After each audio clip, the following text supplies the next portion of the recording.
merecemos o juízo de morte eterna. Ainda que tenhamos de tal modo nascido que nada nos é deixado a fazer que porventura seja aceitável a Deus, nem ficou em nosso poder agradar-lhe, não cessamos de possuir a própria coisa que não podemos proporcionar. Conquanto sejamos criaturas de Deus, devemos servir a sua honra e glória e obedecer aos seus mandamentos. E não devemos excusar-nos sob a alegação de que somos carentes de habilidade e, como devedores empobrecidos, não podemos quitar nossa dívida. Pois a culpa que nos obriga é nossa, oriunda de nosso próprio pecado, deixando-nos sem a vontade ou a capacidade de fazer o bem.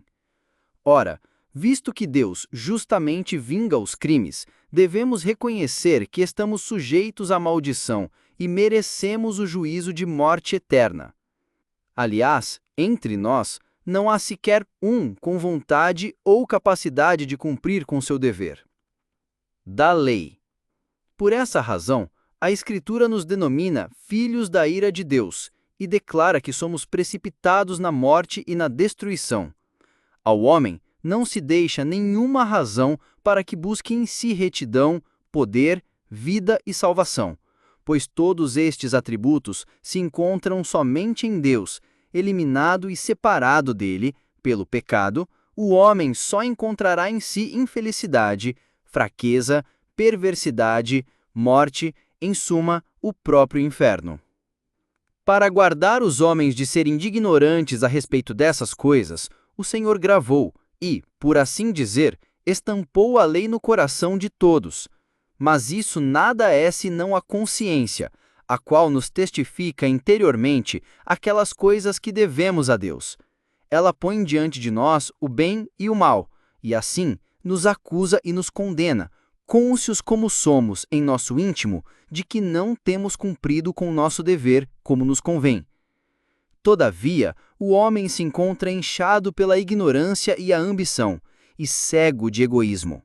Por conseguinte, é incapaz de ver a si mesmo e, por assim dizer, descer em seu interior e confessar sua miséria.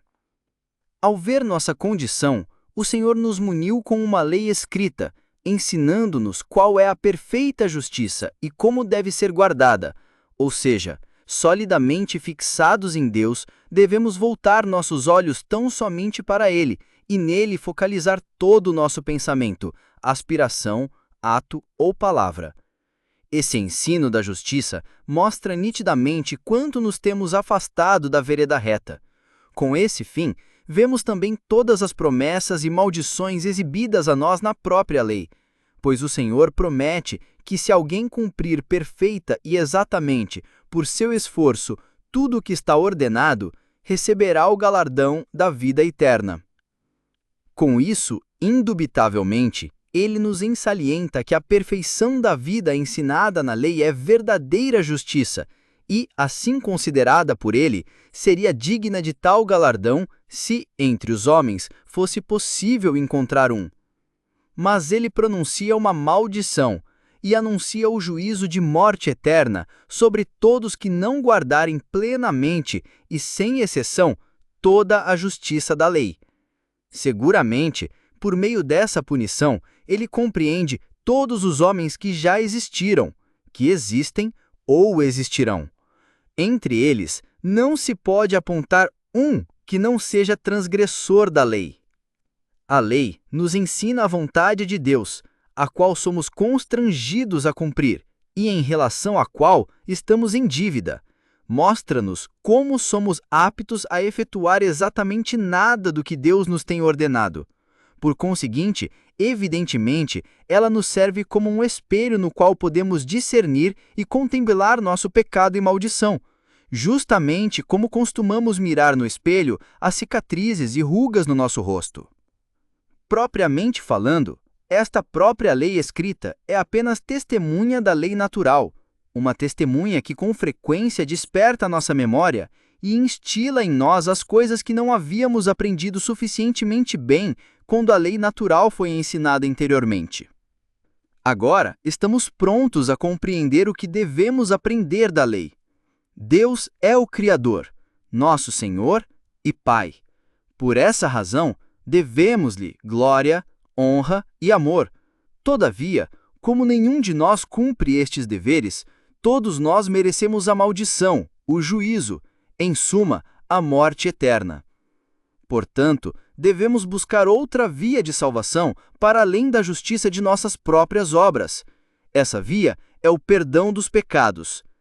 Então, visto que não se acha em nosso poder ou capacidade satisfazer o que devemos à lei, então cumpre que nos desesperemos de nós mesmos e busquemos e aguardemos socorro de outra fonte. Após descermos a essa humildade e submissão, o Senhor brilhará seu rosto sobre nós e nos mostrará clemente, benigno, manso e indulgente. Pois dele está escrito: ele resiste aos soberbos, mas dá graça aos humildes. E antes de tudo, se orarmos a ele para que reverta a sua ira e rogarmos perdão, sem dúvida ele nula concederá. Tudo o que nossos pecados mereciam, ele perdoa e nos receberá em sua graça. Do amor de Deus em Cristo. Então, se implorarmos o auxílio de sua mão, seguramente nos persuadiremos de que, equipados com sua proteção, seremos capazes de fazer todas as coisas.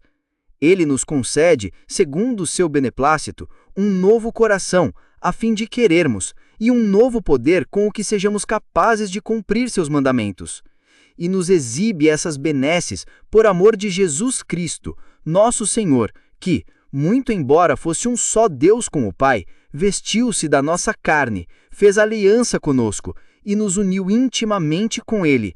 Tão separados estávamos de Deus em virtude de nossos pecados. Também pelo mérito de sua morte, pagou nossas dívidas para com a justiça de Deus e apaziguou sua ira. Ele nos redimiu da maldição e do juízo que nos aguilhoavam, e em seu corpo a punição do pecado, de modo que nos absolveu dele. Descendo à terra, ele trouxe consigo todas as ricas benesses celestiais, e com uma dadivosa mão ele nolas exibiu. Essas dívidas são do Espírito Santo. Por ele renascemos, arrancados do poder e das cadeias do diabo, graciosamente nos adotou como filhos de Deus, santificados para toda boa obra.